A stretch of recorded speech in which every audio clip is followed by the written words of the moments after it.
नमस्कार, आपके साथ मैं नीला। आप देख रहे हैं AMG न्यूज। शहर और आसपास की तमाम खबरों को लेकर हम हाजिर हैं। जमशेदपुर ग्रामीण पुलिस को बड़ी सफलता हाथ लगी है, जहां पुलिस ने कुख्यात डकैत रहीम खान उर्फ बड़कू समेत 9 अपराध कर्मियों को गिरफ्तार कर न्यायिक हिरासत में भेज दिया है। बता दें कि इन लोगों द्वारा जमशेदपुर के कवाली, घाटशिला, पोटका, आजाद नगर, गुड़ाबांधा, झाड़ग्राम, जादूगोड़ा, उड़ीसा समेत अन्य स्थानों में लूटपाट की घटना को अंजाम दिया गया था। इनके पास से पुलिस ने एक पिस्तौल, 2 देसी कट्टा, 26 जिंदा कारतूस, चाकू, गला हुआ सोना, सोने का लॉकेट, सोने की अंगूठी, सोने के कान के टॉप्स, कान की बाली, लूटा गया ब्रेसलेट, काले रंग का बैग, 2,15,500 रुपए नगद, एक मोटरसाइकिल और 11 मोबाइल सेट बरामद किया है। पुलिस के गिरफ्त में आए अपराध कर्मियों में रहीम खान उर्फ बड़कू, शेख आसिफ उर्फ सोना, चंदू मुखी, गोविंद कालिंदे उर्फ गोगो, अभिषेक डे उर्फ मिथुन, दीपांकर सेन उर्फ शेरा, राजा नामता, अरुण नामता और मनीष प्रसाद शामिल है। जमशेदपुर SSP ने इसे एक बड़ी सफलता बताते हुए कहा, ये सभी लोग घूम घूम कर अलग अलग क्षेत्रों में लूटकांड की घटना को अंजाम दिया करते थे। पुलिस को काफी दिनों से रहीम खान और उसके गैंग की तलाश थी। उन्होंने बताया कि इस गैंग के द्वारा 14 मार्च को मुसाबनी में एक डकैती कांड को अंजाम दिया गया था, जिसके बाद ग्रामीण SP के नेतृत्व में एक टीम का गठन किया गया। टीम ने तकनीकी साक्ष्यों के आधार पर छापेमारी कर 9 लोगों को गिरफ्तार किया है। इस घटना के बाद एक लूट और डकैती की वारदात के अलावे पोटका में लूट की घटना का उद्भेदन हो गया है। SSP ने बताया कि रहीम खान पर 1 दर्जन से अधिक आपराधिक मुकदमे दर्ज हैं और इस गैंग के अब तक कुल करीब 16 अपराधी जेल भेजे जा चुके हैं। और इस कांड में गिरोह के सरगना सहित कुल 9 लोगों की गिरफ्तारी अभी तक हुई है। वो गिरोह का सरगना रहीम खान और बड़कू जो मुसाबनी का ही रहने वाला है, वो उनका आपराधिक इतिहास अभी तक 19 केसों में, कांडों में वो या इधर वांटेड है या चार्जशीटेड है, जिसका पता हम लोगों को लगा है। और प्रारंभिक रूप से जो पूछताछ की गई है उसमें पता चला कि अभी जमशेदपुर जिला एवं झारग्राम के कुल लगभग 10 से 11 केसेस में वांटेड रहे हैं। इस घटना इस उद्भेदन से न सिर्फ इस घटना का उद्भेदन हुआ है, बल्कि लगभग 4 महीना पहले घाटशिला में भी एक डकैती की वारदात हुई थी। उसके बाद एक NBFC कंपनी के जो कलेक्शन एजेंट होते हैं उनके साथ भी लूट का घटना का अंजाम दिया गया था। पोटका में, कालिकापुर में घर में घुस करके चेन छिनतई करने का भी एक घटना हुआ था। इन तमाम केसों का उद्भेदन हुआ है। रहीम खान के साथ साथ उनके अन्य साथी भी गिरफ्तार हुए हैं। मुसाबनी वाली जो घटना है उसमें घटनास्थल पर कुल 6 लोग थे, उन 6 की गिरफ्तारी हो गई है। और जो जहां सामान भेजा गया था, जेवरात एवं अन्य सोना, उनमें से भी 3 लोगों की गिरफ्तारी हुई है। कुल 9 लोगों की गिरफ्तारी अभी भी हुई है। इनके पास से एक पिस्टल, 2 कट्टा और कुल 26 विभिन्न बोर का कारतूस बरामद किया गया है। 2,15,500 रुपये बरामद किए गए हैं। गलाया हुआ सोना 78.62 ग्राम बरामद हुआ है। सोने का अंगूठी 1, सोने का लॉकेट 1 और अन्य छोटे मोटे बहुत सारे जेवरात बरामद हुए हैं। जमशेदपुर पुलिस ने जुगसलाई के विक्की उर्फ जाहिद हुसैन पर गोली चालन के मामले में 24 घंटे के भीतर 3 अपराध कर्मियों को गिरफ्तार कर न्यायिक हिरासत में भेज दिया है। पुलिस के गिरफ्त में आए अपराध कर्मियों का नाम अरमान उर्फ राजा, मोहम्मद अरमाउद्दीन और मोहम्मद शादाब हुसैन बताया जा रहा है। इस संबंध में जानकारी देते हुए सिटी SP के विजय शंकर ने बताया कि इनकी निशानदेही पर 2 देसी कट्टा, 1 खोखा, 1 मोबाइल और 1 स्कूटी बरामद किया गया है। उन्होंने बताया कि पूर्व से ही इनके बीच रंजिश थी। उसी रंजिश का बदला लेने के उद्देश्य से विक्की पर जानलेवा हमला किया गया था। उन्होंने बताया कि वादी विक्की उर्फ जाहिद हुसैन जहां कहीं भी उन्हें मिलता था, आरोपियों को जान से मारने की धमकी दिया करता था तथा उसकी गली में जाने पर जान से मारने की धमकी दिया करता था, जिससे परेशान होकर सभी अभियुक्तों द्वारा उक्त घटना को अंजाम दिया गया है। सभी ने अपने अपराध स्वीकार कर लिए हैं, जिन्हें पूछताछ के बाद न्यायिक हिरासत में भेजा गया था कि विगत 19 तारीख को कल रात को एक सूचना मिला था पुलिस को कि विकी नामक व्यक्ति पे गोली चली है।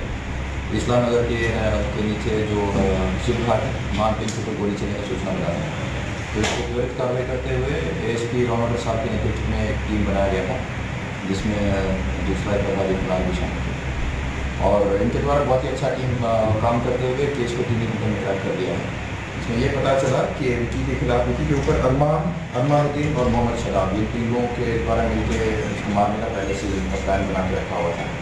इनका पहले से आपस में दुश्मनी था और पहले भी इनके आपस में मारपीट भी हुआ है और इसको लेकर आपस में ये लोग समझौता भी कर दिए और ये पहले बार है जो थाने के संज्ञान में मामला है। इससे पहले जो भी ऐसे होता था तो आपस में ये लोग सुलझा जो भी। हर इंसान के अंदर सुप्तावस्था में रहने वाली ईश्वर की शक्ति को जागृत करने की क्रिया कुंडलिनी जागरण सिर्फ और सिर्फ आत्म साक्षात्कार के जरिए ही संभव है। परम पूज्य श्री माताजी निर्मला देवी जी ने संपूर्ण जगत को कुंडलिनी जागरण का सरल मार्ग सहज योग के जरिए ही बताया है। आज विश्व भर में करोड़ों लोग कुंडलिनी जागरण से लाभान्वित है। 21 मार्च श्री माताजी निर्मला देवी जी के शतवर्ष जन्म जयंती पर विश्व भर में कई कार्यक्रम आयोजित किए जा रहे हैं। महाराष्ट्र के छिंदवाड़ा में 100 साल पहले 21 मार्च को परम पूज्य श्री माताजी निर्मला देवी जी का जन्म हुआ था। सन 1970 में श्री माताजी ने पूरे ब्रह्मांड का सहस्त्रार खोलकर जगत को कुंडलिनी जागरण का सरल मार्ग आत्म साक्षात्कार के जरिए बताया है। इस सहयोग के जरिए आज विश्व भर के करोड़ों लोग कुंडलिनी जागरण के जरिए स्वयं को परम की शक्ति के साथ एकाकार करने में सक्षम है। परम पूज्य श्री माताजी निर्मला देवी जी ने संपूर्ण जगत को सहज योग का उपहार देकर मानवता का कल्याण किया है। इसलिए 21 मार्च पूरे विश्व भर में फैले सहज योगी श्री माताजी निर्मला देवी जी के जन्म दिवस को विभिन्न धार्मिक आयोजन एवं पूजा पाठ कर मनाते हैं। इसे ध्यान में रखते हुए जमशेदपुर सहज योग संस्था द्वारा गोलमुरी स्थित गणिनाथ सेवा संस्थान में 22 मार्च की शाम को विशेष पूजा पाठ का आयोजन किया जा रहा है। इस पूजा में शहर समेत आसपास के जिलों से आए सहज योगी भी शामिल होंगे। इसकी तैयारी जोर शोर से चल रही है।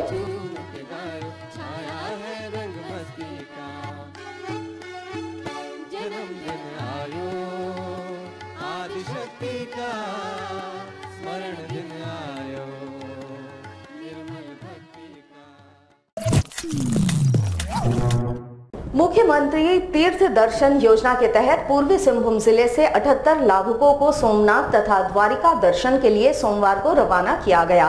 धालबुम अनुमंडल पदाधिकारी ने हरी झंडी दिखाकर यात्री बस को रवाना किया। इस यात्रा में जिले के सभी प्रखंडों से लाभुक शामिल हो रहे हैं। 20 मार्च से शुरू हुआ ये यात्रा 27 मार्च को जमशेदपुर वापस पहुंचकर समाप्त होगा। जमशेदपुर से बस के माध्यम से 78 लाभुकों को हटिया स्टेशन भेजा गया, जहां से आगे की यात्रा ट्रेन के माध्यम से पूरी की जाएगी। इस बार गुजरात के सोमनाथ एवं द्वारिका धाम का चयन इस तीर्थ यात्रा के लिए किया गया है। सोमवार को जिला मुख्यालय परिसर से धालबुम अनुमंडल पदाधिकारी ने सभी के सुखद यात्रा की कामना करते हुए बस को हरी झंडी दिखाकर रवाना किया। पूर्वी सिंहभूम जिले से 78 लाभुक आज सोमनाथ तीर्थ जो है वहाँ के लिए रवाना हुए हैं। यहाँ से ये लोग हटिया जाएंगे और उसके बाद वहाँ से बाई ट्रेन वहाँ जाएंगे और सोमनाथ। कितने दिन? सभी सारे प्रखंड से लोग आए हुए हैं। ये कितने दिन का है? 27 को वापस आएंगे और इसमें इनका जो भी कंप्लीट खर्च है वो राज्य सरकार वहन करेगी और हमें आशा है कि ये लोग बहुत अच्छे से पूरा अपना तीर्थ दर्शन करके वापस। जमशेदपुर में नमन संस्था आगामी 23 मार्च को अपना 7वां स्थापना दिवस मनाएगी। इस मौके पर तिरंगा यात्रा का भी आयोजन किया जा रहा है।